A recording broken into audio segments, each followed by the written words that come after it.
We're live. Welcome, everybody. We're live, CK. Welcome to SaaS on the Street. So thanks for everyone listening in and now and on the recording. Real good podcasts are found.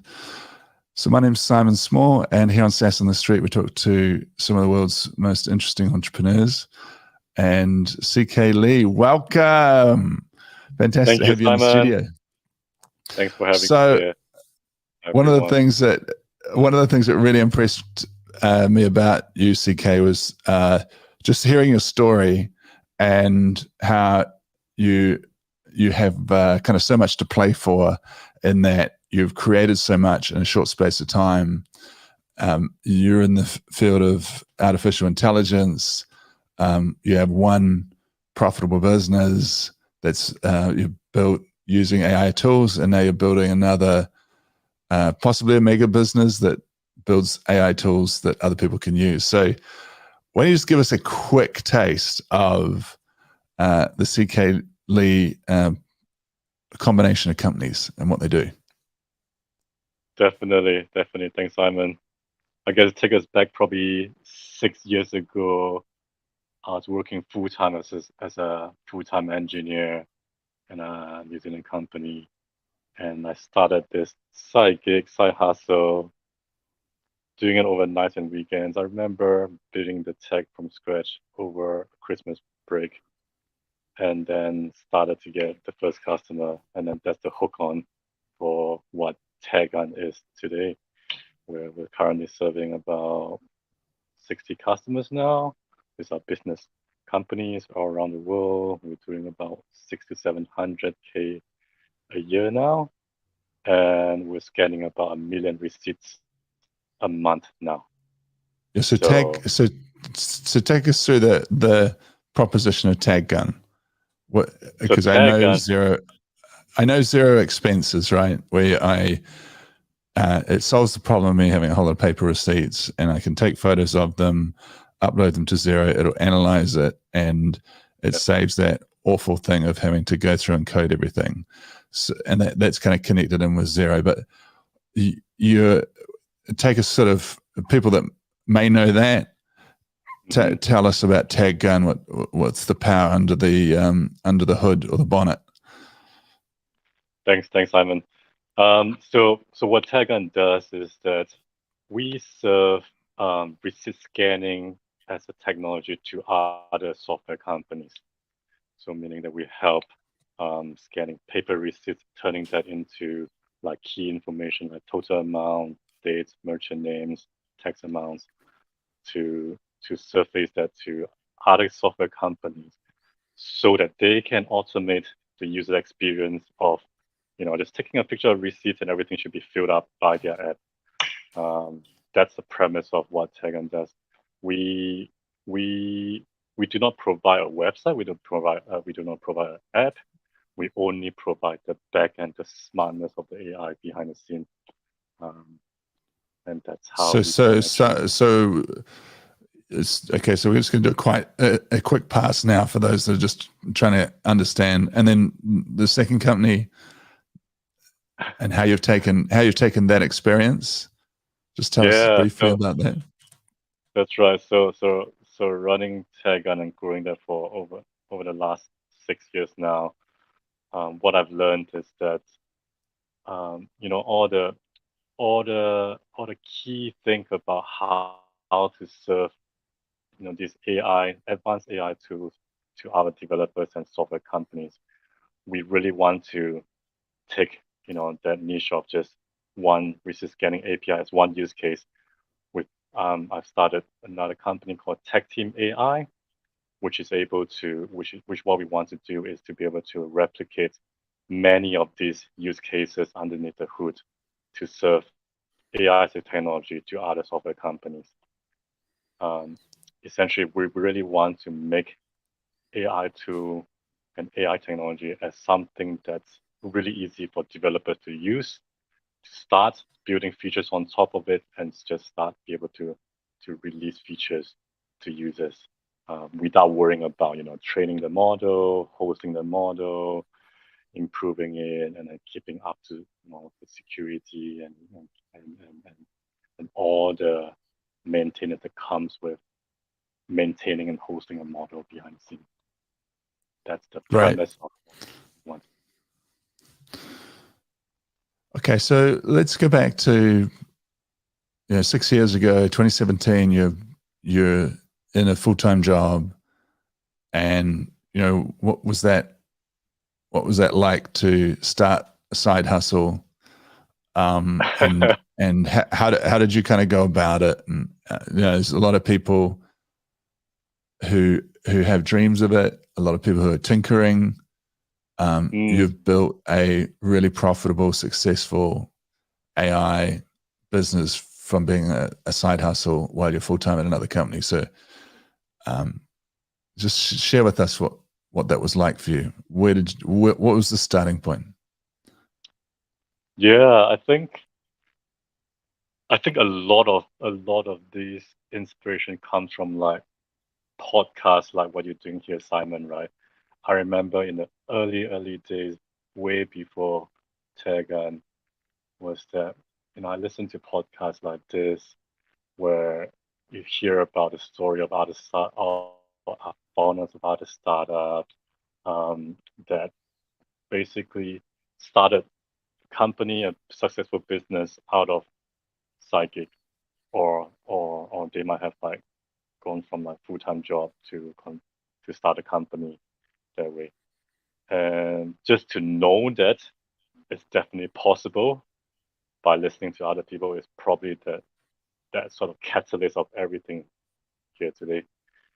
And I remember that the idea of Tagon comes when I was actually looking out for solutions to do receipt scanning um, on the internet to find out like okay, what are providers out there, and I found that the pricing just doesn't make sense at all for a lot of these AI tools out there, where in order for you to actually start scanning the first receipt, you actually need to get this company come in to do a consultancy thing and everything, and that's gonna be like at least about 20-30K before you can start scanning the first receipts. And the idea of Tagon is to turning that around, is to reduce that economy unit to just one receipt, and we charge 8 cents per scan to start with, no matter what.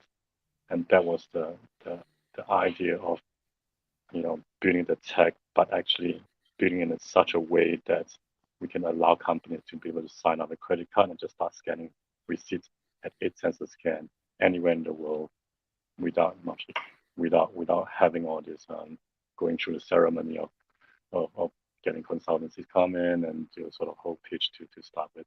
That was the whole idea. Wow, that's amazing. So, as I've kind of seen quite a bit, especially lately, actually, um, the innovating of the business model is as important as anything else. So you being able to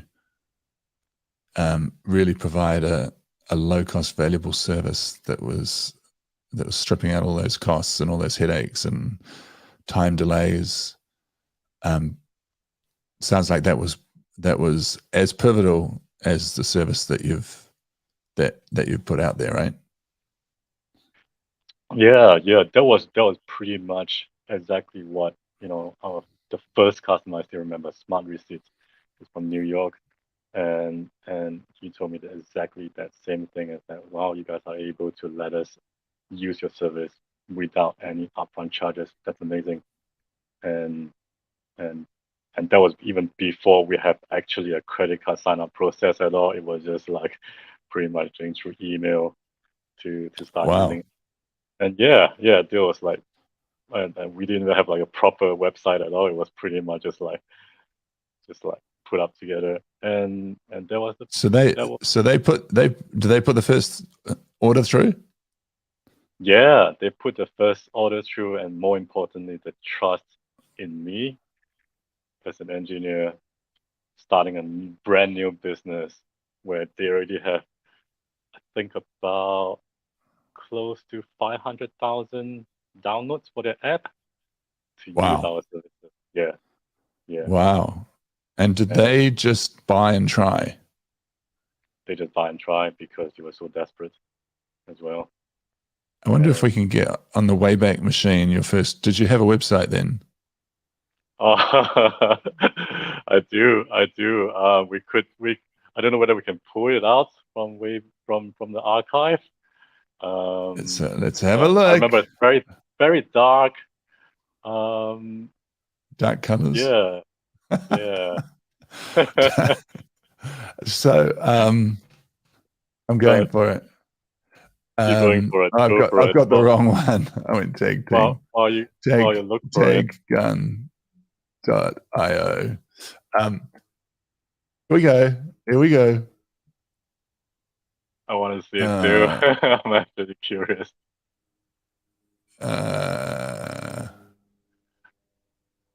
it says there's something there, but I can't find it. Anyway, so the other, I think what I was getting at, and I was trying to say how good the reinvention of the business model. I mean, all SaaS tends to just make things, cheaper than it was before, and easier, right? But I think the key thing that I'm hearing is the metered charging. And very few people go in for metered charging. I mean, I think sitting around a room brainstorming, a lot of consensus is going to be, oh no, we'll charge them a monthly fee, and there'll be this and there'll be that, and so the metered charging, you build all this stuff, you're selling it, you're hoping these guys are going to pay 8 cents a transaction. You have no idea how many transactions they're actually going to put through it. Your very first customer out of New York. How do they find you for a start? I've cold reached out to them on LinkedIn. Oh, cool. In a direct message? Direct message, yes. Right. And so how did they start? How was that whole experience for them? and you're still fully employed. Sorry, you're still fully employed at this point. It's just a side hustle. Yeah, I remember launching it on Hacker News, and I launched it on Beta List, a couple of places, and that got a few sign-ups. But essentially, Smart Receipt, they were the first one that sort of bought into the service, where they actually look into our API documentation, give us some feedback, we make some fine-tuning, and they basically built the whole tech to integrate with us in about 3 to 4 weeks, tested it and launched. And that was really, really crucial to get the first customer, because one, it keeps me tied into it and keep making the momentum to grow it, to build it, to improve it, and just to keep the servers on and everything just for one customer. Yes. It makes no economic sense, right? Like no business sense where you are hosting like the server with its like, I don't know, cost a few $100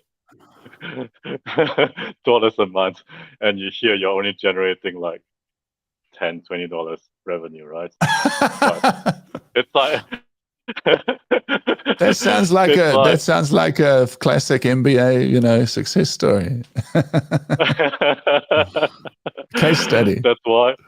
Yeah, I know. That's why. Like hear all these stories where when during the early days, nothing makes sense, right? Nothing makes sense. Like you gotta do things that doesn't scale. You gotta like be able to to just serve that one customer as though they are everything. And I totally just pour, a lot of engineering effort to make sure that everything I built is actually really stable, really accurate, and it works for them. And so not only did you land them, you kept them. Yeah. And do you think they had an idea how small you were? Yeah. Exactly. Yeah, they understood. I was quite upfront about it, and and but what was very interesting during that time was that, with my engineering background, I always thought, if you build it right, the customer will come, right? Yeah. It's like, you sign up first customer, the second one will be so easy. But That that was your that but was your that, that that was your was kind my of mantra. yeah, that was kind Yeah. of my mantra, where I did a hard thing. The tech is there, I built it, and it's out there, and I should be able to get the second and third customer really soon. But what was very interesting was that I could not sign up the second and third paying customer at all for for 1.5 years. Wow. Yeah, and it was during that time where I really appreciate sales and marketing, and and um, it's like, you I mean, my first job out of uni was a used car salesman. I do know a little bit about sales and everything, but you work professionally as an engineer in the company, but you never really interact with like sales and marketing much, right? But until I started to hone into it and really learn Right. the skill of what it means to actually do marketing, SEO, how to generate organic traffic, conversion Right. rates, and everything. And I really started to appreciate how powerful sales and marketing is. And to me, it's like engineer, you build something of a value, right? But in order to really make it worthwhile for other people to use it, you really need sales and marketing to really extract the value out from what the product is, to be able to display Yes. it in front of customer and do that. Yes. So so I spent the whole year just learning about SEO, sales and marketing, every bit. And then like the second, third, fourth, fifth, sixth customer started to come on. And that Well, was I'm gonna switch us into a uh, a new a new stream, which mhm. is from the Wayback Machine, and it's from 2019. So just have to do a little switcheroo here. Yeah. Take that off and put that in. This is May 22nd, 2019. This is the earliest one that we could find on Wayback Machine. So this is Yeah. after you've done your sales and marketing This is work. after. Yeah, this Yeah, is after. yeah. There's just an image that hasn't loaded there, a receipt image. Yeah. This is cool. 5-second response, 82.26% accuracy, 52 languages. Wow. This is with one customer still, pretty much, when you're getting this live, right? Or maybe, Pretty much, yes. Yes. yeah, yeah. Very, very impressive. Does not, and you're still working full time? Yeah, yeah, Yeah, yeah, yeah, yeah. And this is it today. yeah. So some of this is kind of stayed. It's just got all of that kind of great, um, the the logos that show you're trusted. Couldn't really put the logos up when you just had one logo. hmm Yeah. And you've I'm kept quite a gonna, lot of this. Yeah. It's yeah. well, I'm because gonna it's try to, worked. It's worked, right? It's helped you build everything up.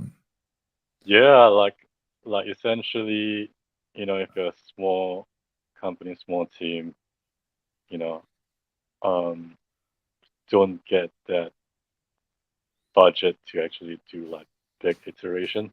So what we've done is like we do like small iteration of like fine tuning bits here and there over the years to what it is today now. Um, the I wish we can find the first version, because this is after I've learned Yeah. This is SEO. way beyond the first. blogging. You're gonna laugh if you see that. It's when you look at the website, it has nothing to do with receipt at all. I'm gonna try to find it if I can. Okay, so so this starts to take off to the point that you're able to leave your job and Oh yes. and and you start to build up a team, and Mm, you're profitable now. Um, you've really played a fantastic kind of 6 years with Tag Gun, and um, is there anything you want to sort of shine a light on in there in that period that stands out as being memorable in that period of time? um, I think one of the things that, thinking back, what is what really helps during that journey from you know from full time role to a founder, and to be able to hire a team and start building and growing it, was that I realized that once I've learned how to tackle the fear really well, everything can be tackled on a lot more bigger. Like for example, right? To tell you the story where when when the company is making about two to $300,000 a year, I was still so afraid to actually quit my full time role to join in full time, and that's because you know having a monthly salary into the bank account was what I used to know, and like the fear of Yes. losing that. Like I say this right, I say that the salary is like an addiction to us, and the fear of losing that is so real. Where it just emotionally doesn't make sense. Where you look at the numbers and what you feel is totally different, and because by numbers it just mean yeah, totally 100 makes sense, 100% makes sense. You should jump in full time and grow the business. But at the time, there was still that inkling of like, what if this happened? What if that happened? What if the business doesn't work out? And but There's an going through that, there's an addiction element, and there's also just a protecting the downside element. mm, It's like if if if if I throw in that job, what if, and what if this doesn't go well, and is it stable, and you know yeah, like that that's a big aspect of it. And then there's also being aware of the upside and how real mm, that upside potential is, and the opportunity cost of staying where you are. exactly. Yeah, yeah, yeah. So you're burnt in a way. You're burning. I see what you're saying about the addiction, because you're addicted to this thing because psychologically, Mm, you haven't been without it. You're kind of relying on it. Banks yeah, like it, or right. predictable. It pays you throughout the year. You get holidays. That's right. There's so many good things, but you're burning hours, which is the opportunity cost. Burning Yep. hours and energy, because Yes, you're just not putting all of that as a CEO and founder into this gig, and this that's gig right. is showing really good. So you kind of have to look yourself in the mirror and give yourself a good slap, give yourself a sort of a Will Smith, Chris Rock. Exactly. Wake up, Like, that kind of thing.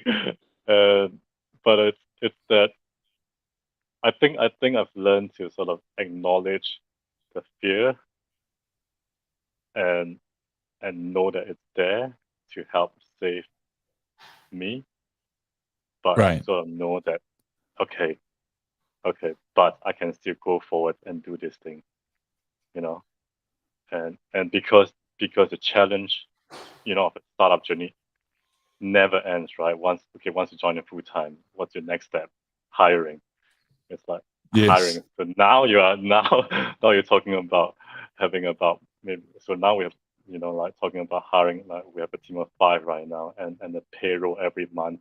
Sometimes when I look at the numbers of the salary every month that we need to pay out, like it's there, and that numbers will eventually get bigger and bigger. Hopefully, if we're doing the right thing, and just know that it's always going to be there, but it's there to actually help save us. And I remember hearing this quote from many times this quote from many other startup founders was that you know you come into a startup journey, you really have this like roller coaster ride, right?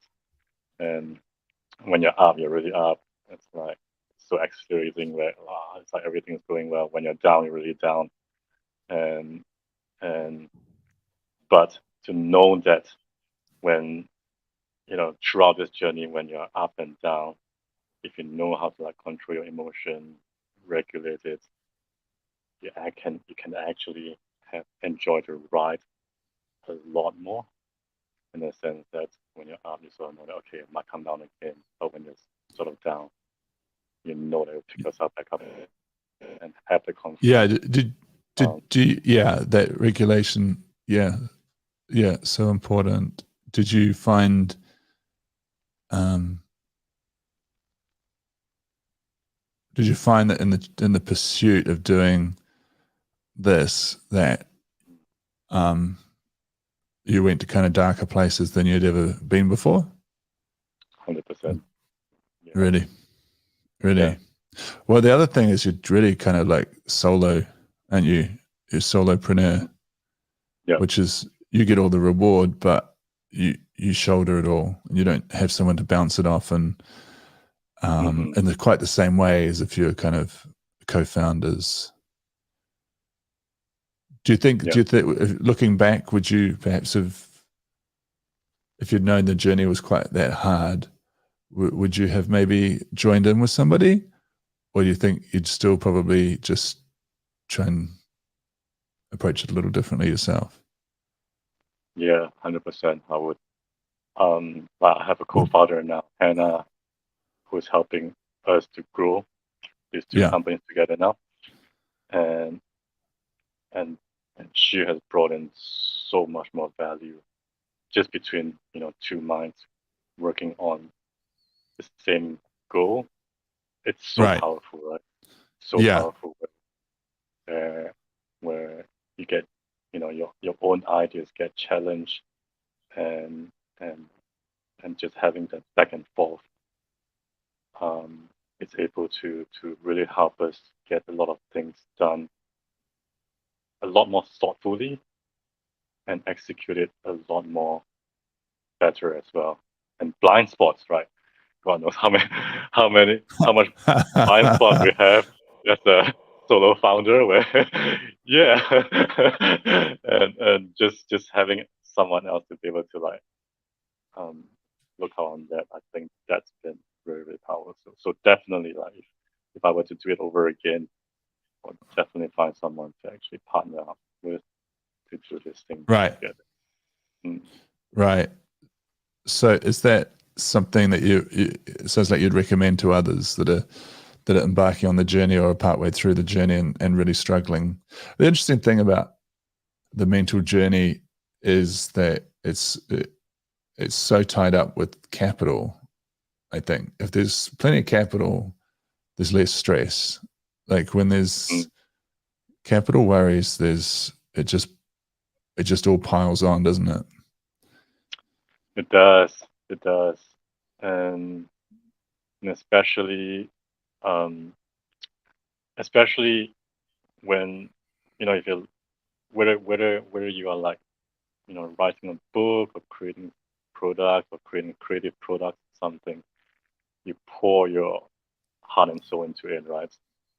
But to have your livelihood or your families dependent on this thing that you love to do so much, it's it can be really hard because like sometimes, mm, um, you know, I always encourage like that trying to separate out, making money and create a product that you love to two different things. That's why I still fully recommend starting a startup as a side gig first, because you Right. don't need to rely on on creating this thing to make it to bring food to the table for your family, right? And Yeah, as you it's said, so much better. you just wanted to create a great product, and so you've got Hmm. the freedom to play, That's right. um, and look at the success straight. I mean, apart from the 1.5 years of no more customers, that uh, release of the product and the signing of pretty much your ideal customer after approaching them saying, "Look what I've built," just like they're just going, "Well, it works. We can see it works. Let's just buy it." You Yeah. know, that's an amazing feat. And I know with script writing, um, the problem with sequels is what often happens is that the studio will say, "Okay, we're committing to a sequel, and we need Hmm. to shoot it in. We need to shoot it on this date." Hmm. And so the writers get to work, and then they can go through teams of writers as they let one lot go and get another one in to improve the script. Let them go, get Uh-huh. another, and because the deadline's looming. And there's a great story about Paddington Bear. I don't know if you've seen Paddington Bear and Paddington Bear 2. Yeah. Paddington Bear 2, in my view, is just the most incredible movie. And it's all about the script, always with a movie. Hmm. And probably the reason I'm passionate about these stories is that I'm a playwright and written 9 plays, retired when I was 23. But the point about Paddington Bear 2 was that the producers said to the writers, look, here's some money, go play for 6 months and tell us whether you've got something that we could build a sequel around. Mm. And, they worked their asses off. And after 6 months, they went, yes, there's something here. I think it's going to be pop, pop, pop, pop, pop. And so then they Yeah. had something to build on instead of the opposite, which is we're doing a sequel. You must come up with a great, which is why you end up with the ass about face reverse, Yes. thing with sequels, which that they don't always hit the mark. So, but I think there's a parallel there in that you were free to play, and you hadn't, pitched and got your investors on board, or everyone hadn't, lost their job, given up their jobs, and you have a team sitting around. You have to make Mm. payroll in X amount of months, and you're just living on fumes to get there. I mean, Yeah. I've been through that. I've been through that in London for 9 months, and it's horrendous. You end up just going, like, we either get a deal signed or I'm quitting the whole thing because I have to go get a job. That's It's right. just insane. It's the That's pressure. right. That's Hey, right. so what would you say to someone who's listening, uh, who's going through a bit of a tough time, going through one of those darker periods that you referred to, um, that's incredibly challenging, that's caught up in a mixture of all the things that we've talked about? Hmm. Um, what would you say? What would be your kind of words of advice? Kind of the younger you in some of those times. Um, I know that emotional regulation is a skill, and I remember learning everything I can learn about dialectic behavior therapy from the internet. And if you just Google dialectic behavior therapy (DBT), and there's a section called emotional regulation, and they teach you skills like mindfulness, meditation. How do you use temperature to regulate, like just holding ice to help regulate your physiology to stable yourself. These are like when you're in crisis mode. But just regular things are like doing things that you are happy, like gym, go for a run, plan that in every week. Don't let that fail. These are like key skills that I've learned over the years that Right. has helped me. Yeah, and these are like well researched and tested skills that psychologists and psychiatrists used, and I find that more people should know about these skills because it's a skills that we all have to learn as an adult these days, where it can really tremendously 10x capacity to work, to spend time with family and everything. Yeah, this is great. I'm just looking at it on Wikipedia, and she talks about this is Marsha Linehan defines it as a synthesis or an integration of opposites. That's right. That's right. Yeah, helping people increase emotional affection and cognitive regulation by learning about the triggers to become cues with enough mindfully thoughtful practice.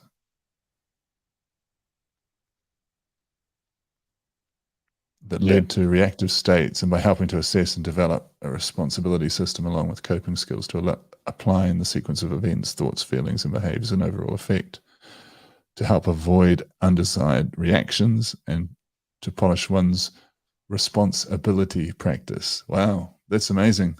Yeah, I've done some work on the whole thing around the triggers, and that was kind of my work for about 4 years was examining triggers, like what is there's a state that you don't want to be in, and how do you identify the breadcrumb trail, and then spot the trigger that's at the start of the breadcrumb trail and go, I don't want to gingerbread today in the forest. I'm not going down that breadcrumb trail. And it's so the weird thing about triggers is that when you do a lot. I mean, I lived and breathed this literally for about 4 years, and when you do the work, your brain is going, there's nothing to that trigger. There's nothing. That's not even a thing. It's such a tiny little thing. And then you realize, oh, there was a thing that I just consciously walked down the breadcrumb trail, ended up in the wrong place. Yeah. So exactly what you just described is that to have that awareness of the breadcrumb trails to the trigger, right? Once you train your brain to be aware of that switch, it's so important because now as you go on to tackle bigger challenges, bigger problems, you probably experience the same thing, but just having that awareness that okay, it's coming, but at least you know how to handle it and to go through with it and get what needs to be done. It's so powerful, right? Yeah, I mean, it's the untangling of the mind. It's the getting back to your true self. It's driving the car again. But, like properly driving the car instead of like the car driving you. And yeah, so in your journey, are you quite in the consciously working on stuff in this field? maybe it's evolved, but you still, I guess what I would describe as there's a working at it, and then there's a feeling that you've come through something and you know you could go back and work at it, or do you know what I mean? Um, Or is yes it and no. something Can that you? you'll always be? Is it something that you'll always be working on? Do you think, or do you feel like some of these techniques helped you at the time, and now you've kind of in a different space? Oh yeah. I mean, it's it's definitely, it helps to sort of put me into to learn this sort of meta skills, allows me to tackle, challenges that keep getting bigger and bigger through our startup journey, right? Where where doing this podcast live, it it's like, if you ask me like 5, 6 years ago, I was like, "Ugh." But that's like the fear of public speaking and everything. It all ties it together. And speaking of public speaking, and I'm gonna relate that to like more like the meta skills. Like this sort of meta skills is very important. Like I remember like Warren Buffett, he said, one of the most important and biggest investment they put in is actually, going through that public speaking class that he has got way, way before he has actually started a fund. And that sort of helped me with like public speaking. Those meta skills is what I'm really into Yeah, these days. yeah, yeah. Like the So this is process of, so this is almost like a healing thing as well, because you're like, yeah. you know, there's nowhere to hide. You just kind of like you got to hang out live on several different platforms at once, Mm, and yeah, yeah, yeah. yeah. It's And cool. sort of that, and plus, like learning how to learn. That's also important, very, very important as well. It's sort of like, um, it's sort of like, if you learn how to read a book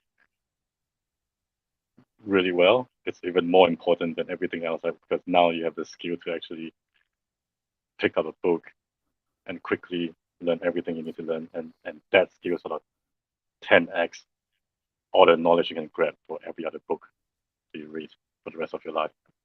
You know, and that's what I'm really into, like to learn these sort of meta skills that would sort of like transform, because To really digest the learnings from the books.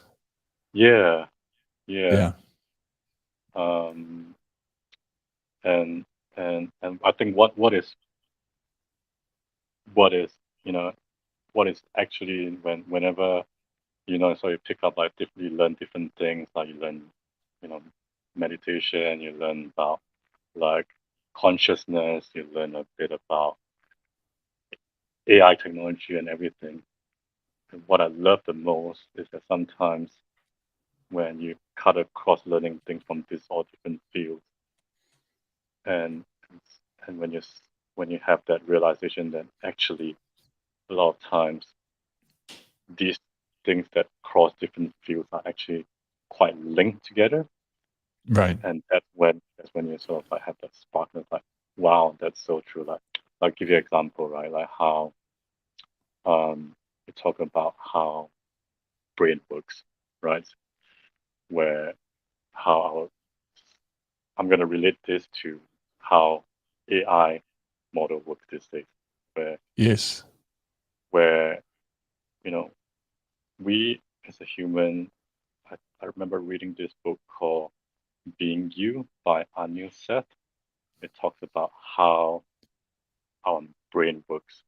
It sort of works as like a prediction machine, instead of like, you know what we see through our eyes, which is sort of like we are actually predicting, um, what is actually happening in the real world, right? But behind the scene, how our brain works is that you have this neural model that learn things really by just sort of, the process of learning is sort of like whether it's a right or wrong, until you get sort of a lot of feedback of it across time. Then, the next time when you come across the same question or issue next time, then you get to tie it back to like the what have you learned from the past, and when you make a decision today, and that's all tied back to it. Right. Um, and and when I learned how neural network model works in AI, where we talk about like training a model, feeding like training data through this sort of model that builds like a network that that generate expected output in the end, and and that's sort of directly replicating what our brain works. I just thought, that spark of like, wow, this two totally different field sort of like really connect together. Um, and and It's that's amazing. yeah. And yeah, what is it? I wanted to ask you before you got into that, which is great. So what is it that you'd like to just explain to people about artificial intelligence that, building on what you've just said there, that gives them some hook to go, okay, I got this thing. I kind of understand what you're saying there, but then there's like, is there something that you've really picked up or discovered or taken on just from the work you've done for 6 years? And we're going to get quickly into how you've built these AI tools for for developers and software companies to use advanced AI. But just take us a little bit further on the journey of understanding AI a bit deeper from the work that you've done. hmm So to to just touch on like AI in general, right? It's almost like a statistical machine behind the scene, where I know we're not going to talk about ChatGPT, but No, we can talk about how ChatGPT. We should we because should. then we can put it in the promo in the notes. No, I am. It'd be silly not to. So go for it. but it's sort of like how models like ChatGPT works, and a lot of all the models that you've seen out there work, is that when you key in a prompt or a phrase to or a sentence to the ChatGPT text box, and what it replies, the first word or the first token is all statistically calculated to be the most relevant next word to what you just typed, right? And it does it over and over again. So once it says I, and then the next word is typically am, the next word is typically doing, this sort of like calculates over and over again to predict what the next token is to be most relevant to what you just typed.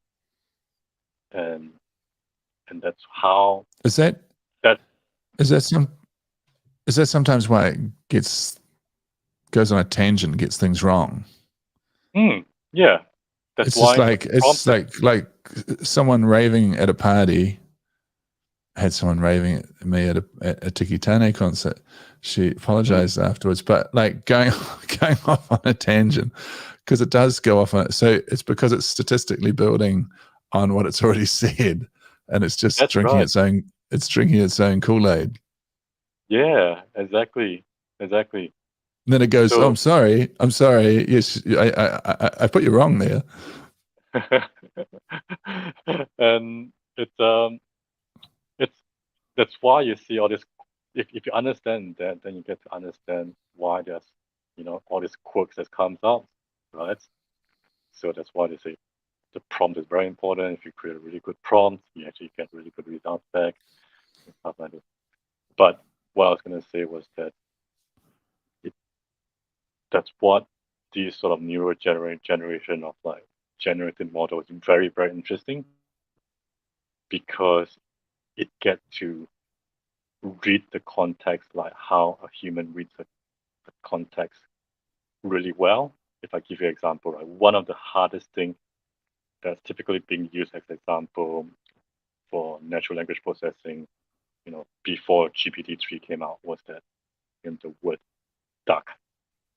So duck can be a verb where you're ducking down, or it could Yeah. be an animal, right? And this word duck being used in different sentences, the AI model needs to be able to calculate whether it's actually the verb or a noun. Right. And and and that's typically the challenge of what the NLP model used to have problem with in the past. But what GPT-2 come out was pretty good with what it's doing. But what GPT-3 comes out was that wow, it's actually taken this. It's actually be able to really really understand the context, the prompt really well, just like a human being. Of course, it has quirks still. Of course, it still makes things wrong, but it's really really close, and it's quite amazing what it can do.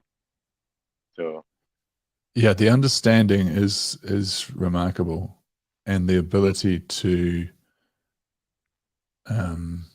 execute requests in a variety of. I mean, how the hell? I was showing a school assistant principal from Southland. mm-hmm. We're in a conversation on the weekend. I said, what do you think about ChatGPT 3? And he goes, what's that? I was like, really? And then I said, you could kids could ask, what's the impact of colonialism on Māori education? Write me, 1,000 words on that. And so I was just like, oh, bugger it, I'll just do it.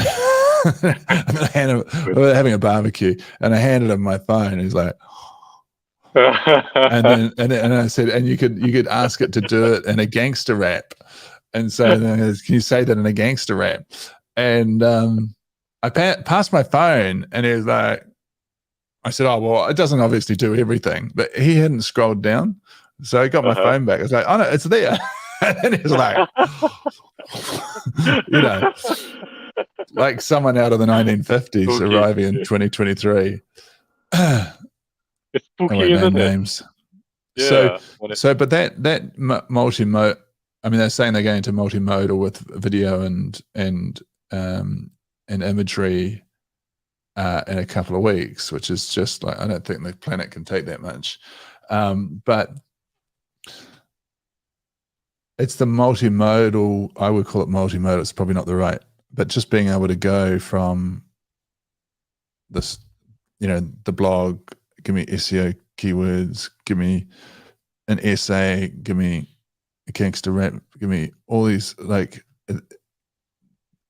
the breadth is incredible that it can actually have a crack at all of these. As you say, it understands, but then the ability to execute makes it an incredibly powerful tool, because it's versions on versions on versions on versions at scale. Yeah, and like my kids are writing websites and stuff. They've launched a new website the other night. Then 11 and 13, and they're just. Whoops, I wasn't supposed to say that. But anyway. It is, right? I mean, it definitely changes the way we learn, we work. Like like I almost like what I think what we're seeing here, it's almost like, at the cusp of before internet comes out, right? We sort of, internet, it's gonna be there, it's gonna change the world, but we couldn't really see how the future like 20 years ago. But nowadays it's just so common now, and and by looking at how useful these new generation generative models, because GPT-3 is only just one of the model. There are a lot of other competitive models that's coming up as well. And when this is what's interesting about models, right? Is that one once one model has come up which is so good, it's so much easier for the other model to take advantage of that, to build it up, if not to just as good, if not more.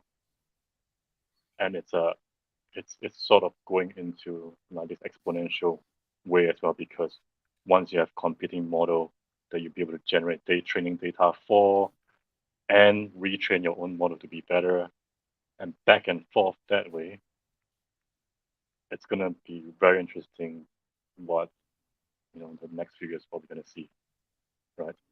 And I forgot what I was gonna say before, but taking back to like what what we see 20 years ago, like how much we think like internet will affect us. I remember I wrote this article and sent it out to our customers before about how, like, if you're thinking about in the history how internet affected us, right?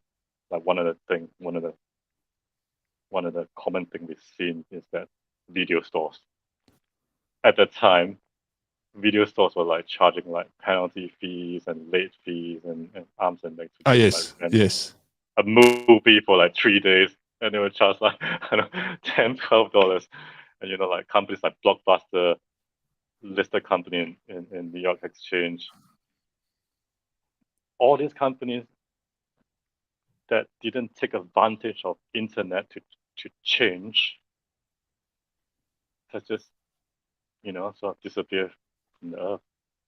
And here we're seeing this technology where it is just as powerful as internet. We know that if you just play around with budget, we know that how powerful it is. If we, if we, if we, if you're a business owner, if you're running a company, you have to learn. You have to actually know what it is and somehow incorporate that into your company to to to be part of your offering, right? Because otherwise, the race to the bottom, like how Blockbuster had to like keep reducing the fees to compete with like Netflix, to race to the bottom if you sort of ignore these. Well, look, These I was watching the Oscars highlights, and I caught Jimmy Kimmel talking about how the two great directors, James Cameron and the producers, I guess, James Cameron and Tom Cruise, weren't at the Oscars when they had been saying to everybody, get into the theaters to support the industry and put out the two, couple of the biggest hits since the pandemic, and they didn't even come to the theater themselves, to the Oscars. But there was something about the sentiment in what he was saying, which was kind of save our theatrical distribution, save our movie kind of big screen world. And you could see people in the audience just kind of like, I mean, these are big stars. Yeah. Kind of like, yeah, we need saving because, there's nothing that's certain now because all of these streaming platforms are just eating the theatrical lunch. And so even the giants that were so kind of untouchable for so long, it's like the theatrical distribution is kind of almost like the record labels getting done over by the iPod. And it all started in the battlegrounds of Blockbuster and Netflix, but it's spreading and it's not stopping. Because, I mean, you get a 75-inch TV and you sit close to it, it feels like you're on the big screen. That's right. And you can get all the. You don't have to spend $20 or whatever for a month and $30 for popcorn and a drink. Anyway, I do love the movies. Big shout out to Dorothy Browns. So, David Buckingham says, agree with the learning how to learn as a critical meta skill. Speed reading vital. Oh, maybe we should also be doing some speed reading. I'm doing very little reading at the moment, but we'll hopefully turn the corner on that. So I loved what you just said, because this is where we're going in this conversation now, is around like packaging. It's almost like tools that you build. So these AI tools that you build that can help developers and software companies. Let's just start with them. The corner shop isn't really going to be able to use them. But what you're kind of saying, I think, if I'm reading deeply into your Blockbuster analogy, is that software companies or developers that are building software companies, if they can embrace the sorts of things that you're building, they become, they can scale and provide the latest solutions without having to put 5 people on building that capability. Like it's massively leveraging their own people. But more importantly, if you don't get into it and start bolting on some of these tools, how are you going to really compete?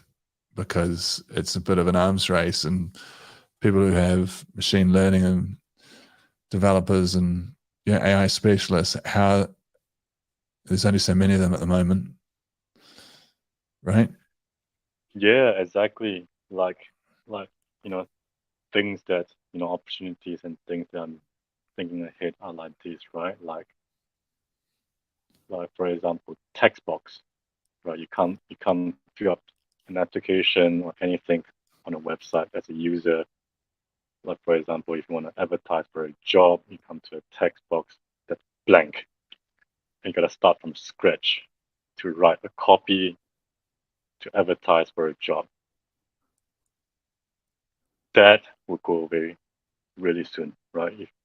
Because with stuff like ChatGPT, this is the first use case it will tackle, because it can actually generate copies, variation of copies, and copies after copies for you to actually be able to create a job description that could attract really good talents from nothing. Like, just gotta give it a quick prompt and just generate a job description that way. So if you're a company that in a job marketplace and stuff, these are the things that you gotta start looking into, right? Because without if you start 3-4 years from now, if you start showing like just a blank text box for someone to actually fill up a job description to advertise on the platform, that wouldn't fly, because everyone else already got a job description generated. They can just click on a button and they got different variation to modify from.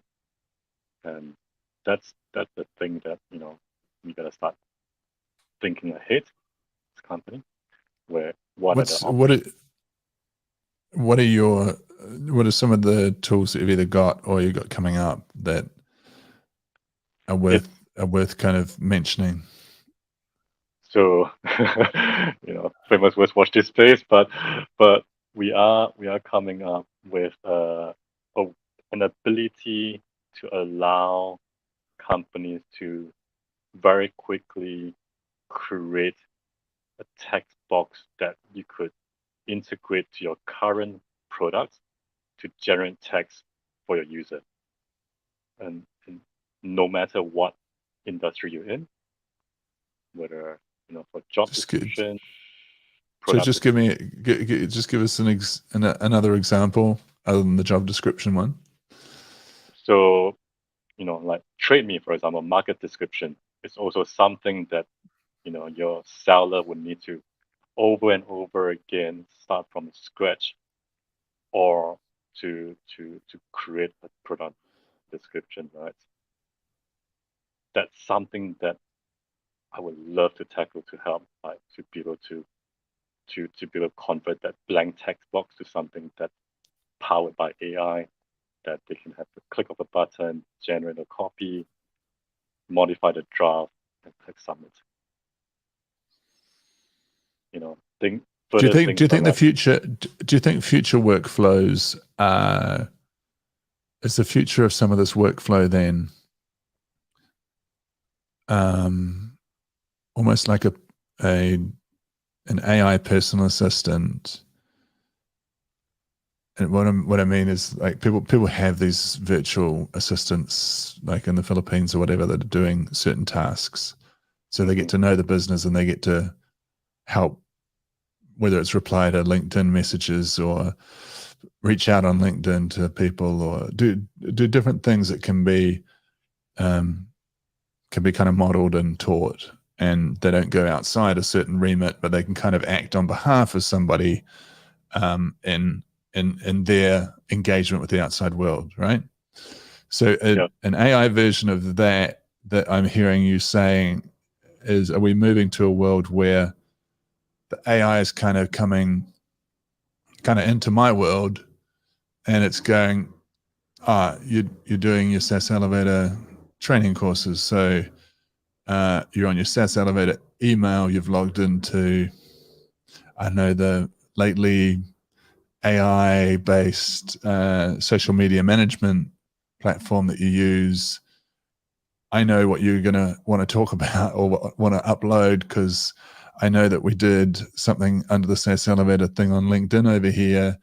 And so you end up kind of with this almost virtual assistant where it's because people have complex lives, and they have different hats, but ultimately you could end up where that text box that you're talking about filling in has kind of all of the data dump of everything that's going on digitally with that person, and is much more likely to understand what the heck it is that they're trying to do at that point in time over many, I guess, years of training.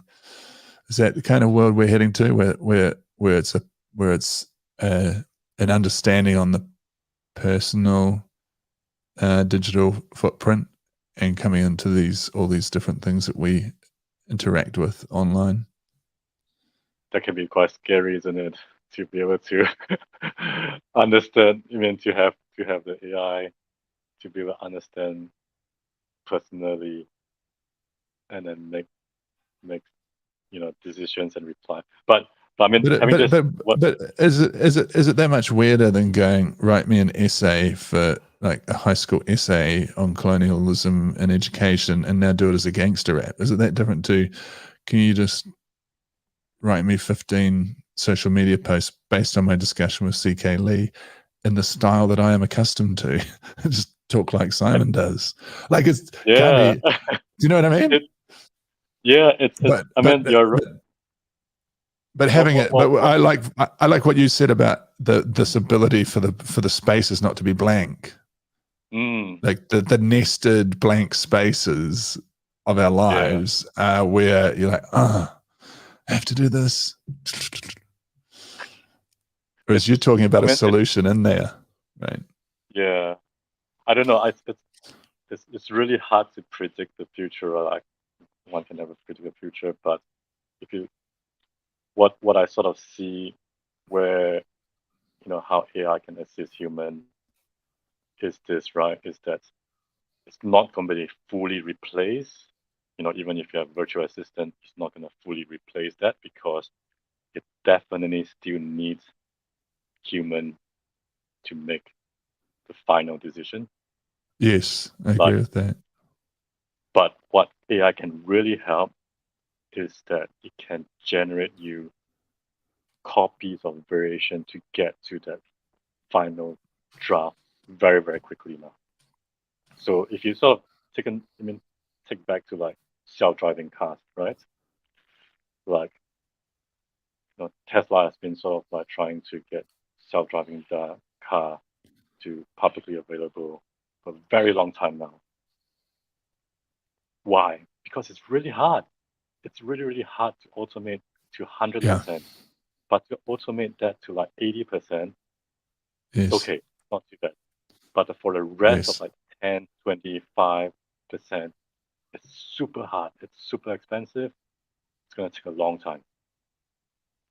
So what I do see, is that we should see a lot of this work, like 80% should be done. Like, for example, like copywriting as an industry. Like if you're a copywriter, definitely, don't fight with the tool. Just use that as part of what you're offering and get more clients that way, and be upfront about like, I'm using AI to help me write better, and I can help you write 10 times faster, instead of totally ignore this GPT tool and still try to write by hand and say yours is better. I think that's where I think that the analogy I would put it was like Blockbuster versus like Netflix, that kind of thing, where if I'm in an industry that's seemingly going to be disrupted by this technology, I would put it under my tool belt and use it as offering as much as I can. So is there anything you want to say before we finish about what's on the horizon with any ChatGPT kind of explorations that you're doing? Yes. We really want to like watch this space. Definitely, we really want to launch this tool to really be able to help out with a no-code or low-code solution to create a form that's already powered by the technology behind ChatGPT, so that companies can, very quickly within a day incorporate,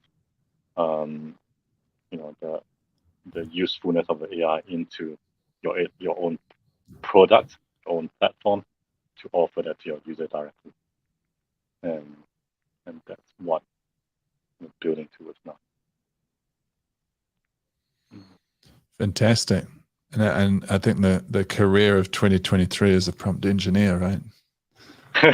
That's right. That's right. The first time I hear the term is like prompt engineering, huh? but yeah, prompt engineering is definitely a thing, and it's definitely going to be there to stay. Yes. Well, as long as the prompt's not a duck, which is, it could also be a duck when you're going out for cricket, for a duck, Sure. for no runs, or a golden duck, the first ball, or a lame duck, crossing the road duck, and ducking. Yes. Well, thanks, CK. It's been a wonderful chance to kind of get to know you and explore like so much. We've explored the mental journeys that founders go through, and I think that was a really helpful conversation, and people get a lot of value out of that. And just your journey, you've been really generous with us today.